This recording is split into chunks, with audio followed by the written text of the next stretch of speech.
ሀገረ መንግስት ግንባታ ላይ ያበረከቱ የሚገኙትን አስተዋጽኦ አጠናክረው እንዲቀጥሉ የደቡብ ምዕራብ ክልል ትምህርት ቢሮ ኃላፊ አቶ አልማው ዘውዴ አሳሰቡ። መንግስት የመምህራን ኑሮ ማሻሻያ ላይ በመስራት የስራ ተነሳሽነት እንዲፈጠር ሊሰራ እንደሚገባ በወላይታ ሶዶ ዩኒቨርሲቲ የዳውሮ ታርጫ ካምፓስ መምህራን ጠይቀዋል። ትውልድ በመምህር ይቀርጻል፣ ሀገር በትምህርት ይበለጽጋል በሚል መሪ ቃል በወላይታ ሶዶ ዩኒቨርሲቲ ዳውሮ ታርጫ ካምፓስ የመምህራን ውይይት ተካሂዷል። መሳይ መሰለ ከዋካ ቅርንጫፍ ዝርዝሩን አድርሶናል። በወላይታ ሶዶ ዩኒቨርሲቲ ከሚተዳደሩ 3 ካምፓሶች መካከል አንዱ የዳውሮ ታርጫ ካምፓስ ነው።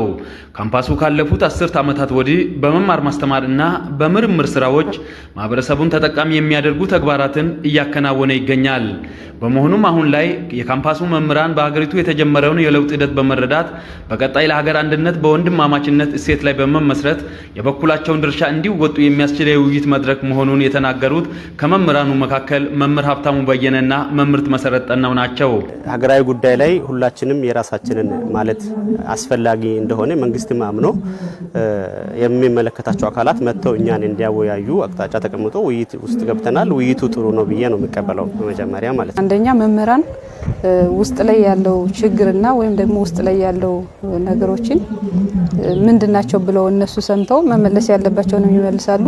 መመለስ አሁን በቅርቡ መመለስ ማይቻሉትንም ቀጣይ ጊዜ ወስደውም ሊሆን ይችላል መመለስ በሚችሉበት ሁኔታ እሱ ለሱ ትልቅ ጠቀሜታ አለው ብዬ አስባለሁ።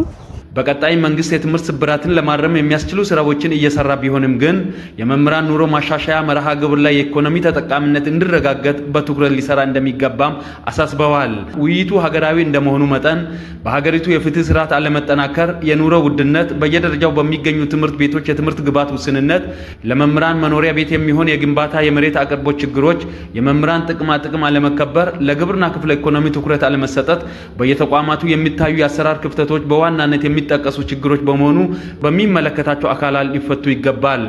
አክለውም መንግስት ከመቼውም ጊዜ በላይ በየደረጃው የሚገኙ መምህራን ለትምህርት ጥራት መሻሻል ድርሻቸው ላቅ ያለ መሆኑን በመረዳት ለተጠቃሚነታቸው ሊሰራ ይገባልም ብለዋል። የካምፓሱ ዲን አቶ መብራቱ ለገሰ እንደገለጹት ከፍተኛ የትምህርት ተቋማት ህብረ ብሔራዊ አንድነት የሚገለጽባቸው በመሆኑ በካምፓሱ እያስተማሩ የሚገኙ መምህራን በወንድማማችነት እሴት ላይ ተመስርተው ተግባራትን ሊያከናውኑ ይገባል። በቀጣይም ከመምህራኑ የተነሱ ሀሳቦች በማደራጀት በየደረጃው ከሚገኙ አካላት ጋር በመቀናጀት ለመፍታት ጥረት ይደረጋልም ብለዋል። የዳውሮ ዞን ዋና አስተዳዳሪ አቶ ዳዊት ገበየው በበኩላቸው የብልጽግና ጉዞን ለማረጋገጥ በሚደረገው ሂደት ለቅሬታ ምንጭ የሆኑና የመልካም አስተዳደር ጥያቄ እያስነሱ የሚገኙ ጉዳዮች በየደረጃው ለመፍታት ጥረት ይደረጋልም ብለዋል። በከተማው ለሚገኙ መምህራን የዞኑ አስተዳደር ከመኖሪያ ቤት መስሪያ ቦታ ጋር ተያይዞ ለተነሳው ጥያቄ የአሰራር መመሪያ ተከትሎ ለመፍታት የሚያስችል ተግባር እንደሚያከናውንም አስረድተዋል። አካታችና የወል ትርክት በሆኑ ጉዳዮች ላይ ትኩረት በማድረግ መምህራን የድርሻቸውን እንዲወጡም አቶ ዳዊት አሳስበዋል። በክልሉ ምክትል ርዕሰ መስተዳድር ማዕረግ የማህበራዊ ክላስተር አስተባባሪና የትምህርት ቢሮ ኃላፊ አቶ አልማው ዘውዴ እንደተናገሩት የውይይት ዓላማና አስፈላጊነቱ እያንዳንዱ ዜጋ ለሀገር ብልጽግና የድርሻውን እንዲወጣ ለማስቻል ታስቦ ነው። በመሆኑም የየአካባቢው ጸጋዎችን ለይቶ ለኢኮኖሚ ተጠቃሚነት ለማዋል በቀጣይ በክልሉ ከሚገኙ የከፍተኛ ትምህርት ተቋማት ምሁራን ጋር በቅንጅት እንደሚሰራ ገልጸዋል።